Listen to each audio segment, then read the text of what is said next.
Hello मेरे प्यारे बच्चों, स्वागत है आपका अपनी हिंदी की कक्षा में। और आज हम कराने जा रहे हैं एकलव्य हिंदी पाठ्य पुस्तक एडोराइज सीरीज बाय अमित पब्लिकेशन से पाठ 14 और इस पाठ का नाम है होली। ये देखिए चित्र में होली कितनी मजेदार लग रही है। बच्चा जो है पिचकारी से दूसरे बच्चे के ऊपर रंग डाल रहा है। प्रयुक्त चित्र में आप देख रहे हैं रंग। आप जानते हैं कि वर्तमान समय में रंगों में बहुत से रासायनिक पदार्थ मिलाए जाते हैं जिनसे हमें बहुत सारी हानियां होती हैं। उन्हें लिखना है हमें बहुत सही में। हमें जो रंग होते हैं ये कई बार हमारे ऊपर बहुत ज़्यादा बुरा प्रभाव डालते हैं, हमारे शरीर पर बुरा प्रभाव डाल देते हैं। पैच बन जाते हैं, निशान बन जाते हैं, जलन होती है। तो इसलिए इनमें बहुत सारी हानियां भी होती हैं रंगों में। तो हमें बहुत सोच समझ के इनको लगाना चाहिए। और अब है पाठ प्रवेश। यह पाठ होली जैसे रंगों और आनंद से भरे सामाजिक त्योहार पर आधारित है। इसमें होलिका दहन की कथा, नई फसल का उत्सव और भाईचारे का संदेश दिया गया है। यह त्योहार प्रेम, एकता और उल्लास का प्रतीक है। आइए शुरू करते हैं। होली एक सामाजिक पर्व है। तैयार फसल के पहले भाग को भोग के रूप में अग्नि को समर्पित करना एक परंपरा रही है। होलिका के अंगारे को घर की अग्नि में शामिल करना तथा होलिका की राख से एक दूसरे को टीका करना होली खेलने की परंपरा से जुड़े हैं। होली बच्चों का प्रिय त्योहार है। सभी बच्चों को होली अच्छी लगती होगी, मुझे पता है। भारतीयों के अन्य प्रमुख तीज त्योहारों की तरह होली का संबंध भी नई फसल से है। भारत की अधिकांश जनसंख्या खेती पर निर्भर है, इसलिए रबी की नई फसल आने के अवसर पर आने वाली होली पूरे देश में हर्षोल्लास के साथ मनाई जाती है। होली के अवसर पर पकी हुई फसल काटी जाती है। इसे नवान्न यानी कि नया अन्न को होली की आग में भुना जाता है।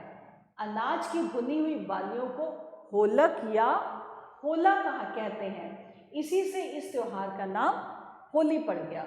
इस त्योहार का नाम होली या होलिका रखने के पीछे एक दंत कथा भी है। बहुत समय पहले की बात है। क्या कथा है, ध्यान से सुनते हैं। बहुत समय पहले की बात है। हिरण्यकश्यप नामक एक राजा था। वह ईश्वर को नहीं मानता था, लेकिन उसका पुत्र प्रहलाद ईश्वर का अनन्य भक्त था। हिरण्यकश्यप के बहुत मना करने पर भी प्रहलाद ने ईश्वर की भक्ति नहीं छोड़ी। इस पर गुस्सा होकर उसने प्रहलाद को मार डालने की आज्ञा दे दी। हिरण्यकश्यप की बहन होलिका के पास आग में ना जलने वाला वस्त्र था। वह उस वस्त्र को पहनकर प्रहलाद को अपनी गोद में लेकर आग में बैठ गई। ईश्वर की कृपा से प्रहलाद का बाल भी बांका नहीं हुआ, यानी कि वह बिल्कुल भी नहीं जला। उसको जरा सा भी कुछ भी नहीं चोट आई, बिल्कुल ठीक एकदम स्वस्थ रहा। पर होलिका जलकर भस्म हो गई।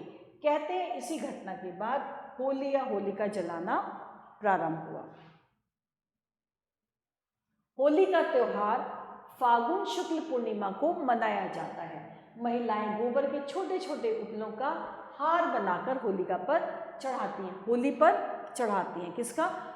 गोबर के छोटे छोटे टुकड़े रहते हैं और उनका हार बना लेती हैं। उपलों का हार बनाकर वो होली पर चढ़ाती हैं। लोग होली के चारों ओर नाचते हैं और होली के गीत गाते हैं।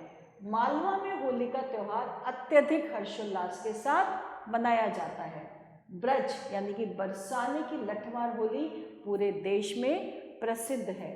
होली के अगले दिन सभी आपस में रंग, अबीर, गुलाल लगाते हैं और गले मिलकर होली की बधाई देते हैं। यह त्योहार कैसा होता है? यह त्योहार पुराने बैर भाव को भूलकर भाईचारे का संदेश देता है। यह सामाजिक एकता और प्रेम का त्योहार है। कौन सा त्योहार? होली। इस होली में सब प्रेम से मिलते हैं। पुराने जितने भी किसी के दिमाग में कुछ भी अंदर बैर भाव होता है, कुछ भी होता है, सब भूल जाते हैं और भाईचारे के साथ इसे अच्छे से मनाते हैं। जगह जगह हुरियारों की टोलियां नाचती गाती दिखती हैं। ढोल डफली और मृदंग बजीरे के साथ गाए जाने वाले होली के गीत कानों को बहुत ही मधुर लगते हैं। बच्चे पिचकारियों से एक दूसरे पर रंग डालते हैं। बच्चे भी इस दिन खूब हुड़दंग मचाते हैं। इस प्रकार होली का त्यौहार सामाजिक एकता और पारिवारिक प्रेम स्नेह का प्रतीक है, यानी कि सामाजिक एकता और पारिवारिक प्रेम का और स्नेह का प्रतीक है। होली के पर्व पर तरह तरह के पकवान बनाए जाते हैं। अनेक स्थानों पर होली रंग पंचमी तक मनाने की प्रथा है। होली का त्यौहार जीवन की कठिनाइयों को भूलकर हंसी खुशी के साथ जीने और अपने बुराइयों को जला देने की प्रेरणा देता है। तो ये था हमारा होली का पाठ। और अब है कठिन शब्द। सामाजिक, समर्पित, अंगारे, प्रिय, परंपरा, जनसंख्या, अधिकांश, हर्षोल्लास, नवान्न, दंतकथा, फागुन, प्रसिद्ध, हुड़दंग, पारिवारिक, प्रथा, रंगपंचमी और स्थान। इसके पश्चात है शब्दार्थ। पर्व का अर्थ है त्यौहार, अग्नि यानी कि आग, निर्भर का अर्थ है आश्रित, वस्त्र यानी कपड़ा, हर्ष का अर्थ है खुशी, संदेश मतलब पैगाम, प्रतीक का अर्थ है सूचक और या चिन्ह, प्रेरणा का अर्थ है प्रोत्साहन या उत्साहित करना। और अब आते हैं मौखिक प्रश्न। होली की आग में भुनी हुई बालियों को क्या कहते हैं? होली की आग में जो भुनी हुई बालियां होती हैं उनको बोलते हैं नवहान या होला।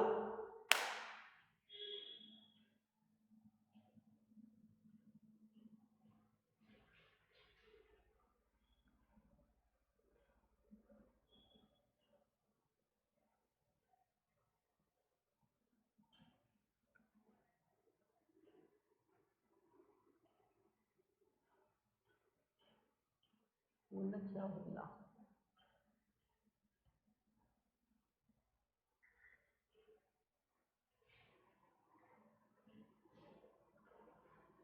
होली की आग में भुनी हुई बालियों को क्या कहते हैं? इसको कहते हैं होलक या होला। होली किन लोगों का त्योहार है? होली हिंदुओं का एक प्रमुख त्योहार है। हिरण्यकश्यप कौन था? हिरण्यकश्यप एक राजा था। और अब है सही विकल्प पर हमें सही का चिन्ह लगाना है। होली का प्रिय त्योहार है। होली किसका त्योहार है? होली बच्चों का प्रिय त्योहार है। होली का संबंध भी नई से है। होली का संबंध नई फसल से है। महिलाएं गोबर के छोटे छोटे उपलों की क्या माला बनाकर होली पर चढ़ाती हैं। गले मिलकर होली की बधाई, गले मिलकर होली की बधाई देते हैं। वाक्यों के सामने सही या गलत का चिन्ह करना है। होली एक सामाजिक पर्व है। जी हाँ। होली बूढ़ों का त्योहार है। नहीं, होली बच्चे, बूढ़े, जवान सभी का त्योहार है। होली का त्योहार कार्तिक मास की पूर्णिमा को, जी नहीं, होली तो फागुन मास पूर्णिमा को मनाया जाता है। बरसाने ब्रज की लठमार होली पूरे देश में प्रसिद्ध है। जी हाँ, बरसाने की होली तो पूरे देश में प्रसिद्ध है। और अब है प्रश्नों के उत्तर।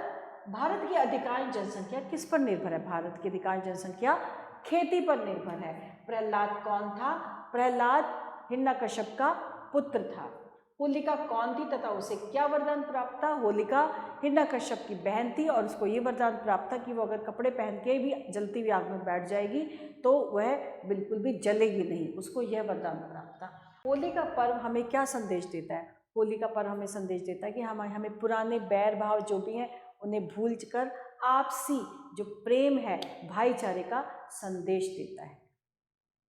और इसके साथ हमारा ये पाठ यहीं समाप्त होता है। आभार।